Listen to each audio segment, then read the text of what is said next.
Oxiratga ishonish, ya'ni o'lgandan keyin qayta tirilib jannat yoki jahannamda mangu qoladigan cheksiz bir hayotning borligini e'tirof qilish iymonimizning muhim bir qismi. Biz ilgirki darsimizda Allohning borligini ko'rsatadigan bir qism ilmiy mo'jizalar bilan tunishib chiqdik va Qur'on Karimning Allohning so'zi ekanligini isbotlaydigan bir qism aqliy dalillarni o'tirib qo'ydik. Endi shuningga o'xshagan oxiratnimi, ya'ni abadiy hayotning borligini aqliy jihatdan isbotlag'ili bo'lamdi? Tamoman bo'ladi.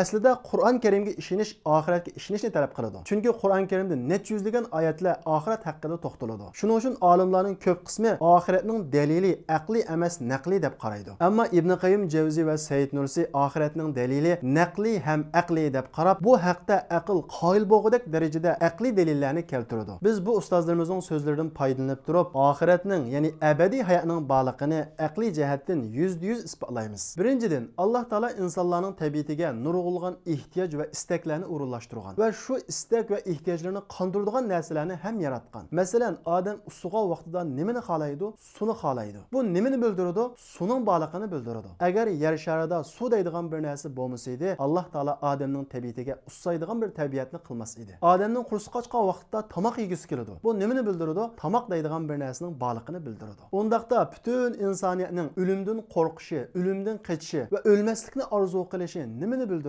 Ölmeydigan ebedi bir hayatning borligini bildiradi. Agar oxirat, ya'ni ölmeydigan bir ebedi hayat bo'lmasaydi, Alloh taolo bizning tabiatimizga o'lmaslikni orzu qilishdak bir istakni qo'ymas edi. Ikkinchidan, Alloh taolo dunyoda bir-biriga o'xshamaydigan necha millat insonlarni yaratdi. Ba'zi odamni kuchli qildi, ba'zi odamni ojiz qildi, hatto ba'zi odamni meyib qildi. Ba'zi odamni zolim qildi, ba'zi odamni mazlum qildi. Dunyoda nurg'ulg'an haddidan oshgan zolim tajovuzchilarning dunyoda qilganlarining jazosini tortmay ketganligini ko'ramiz. Masalan, Gitler 40 milyon adamını öldürdü, ketdi. Bunun içinde 6 milyonu Yahudi. Stalin 60 milyon adamını öldürdü, ketdi. Mao Zedong 70 milyon adamını öldürdü. Bunun cezasını dünyadan tartmay ketdi. Acaba oddiy aqlimiz buncha cho'ng jinoyat o'tkazgan kishilarning o'lishi bilan yo'qolib, hech qanday so'roqqa tortilmaslikka yo'l qo'yanda, aqlimiz ularning bir so'roqqa tortilish kerak ekanligini talab qilmanda, albatta talab qiladi. Aqlimiz hayotning bunday oxirlashiga rozi bo'lmaydi. Chunki aqlimiz buni adolatsizlik deb qaraydi. Aqlimizning rozi bo'lishi, qanoat tepishi va adolatning tajalli qilishi uchun dunyoda har bir odam qilganlarini hisob berishi, yaxshi qilganlarga qarata mukofot elishi, yomon qilganlarning jazosini tortishi kerak. Bu bizning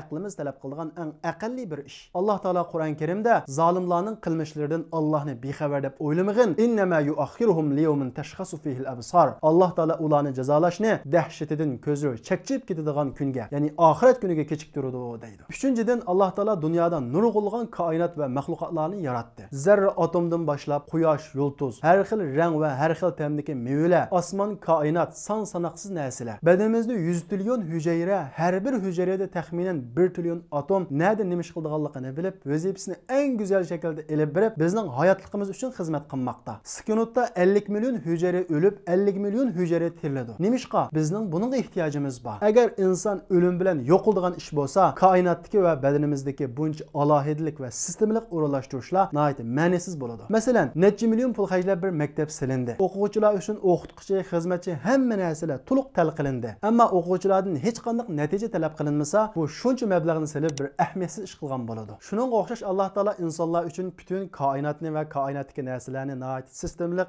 inchik o'lchamlar bilan yaratib, insonlarga 50-60 yil hayotlik berib, hech qanday natijasini surishti qilmasdan yo'q qilib o'tishi bir ma'nisiz ish. Ma'nisiz ishdan Alloh emas bir aqli joyida inson yiroq turadi. Alloh taolo Qur'on Karimda afa hasibtum annama khalaqnakum abatha va annakum ilayna la turja'un. Ey insonlar, bizni sizlar o'zinglarni bekorga yaratdi, bizning dargohimizga qaytarilmaydi deb o'ylamsizlar. Inna zalika lamuhyul mauta va huwa ala kulli shay'in qadir. Alloh o'liklarni tirildirguchi, Alloh hamma narsaga qodirdir. Oxiratni badab qaraydi ekanmiz, oxirat badak yashaylikki, qayta tirilgan vaqtimizda sen ota-onang va yaxshi ko'rgan odamlaring bilan ko'risholmaysan, chunki sen Alloh buyurgandek yashamading degan so'z oldimizga qo'yilmasin. Qisqagina hayotning huzurida mangulik abadiy hayotning huzuridan mahrum qolmaymiz. Li ajlika ya Rabbi nas'a bila tawanin wa tahlu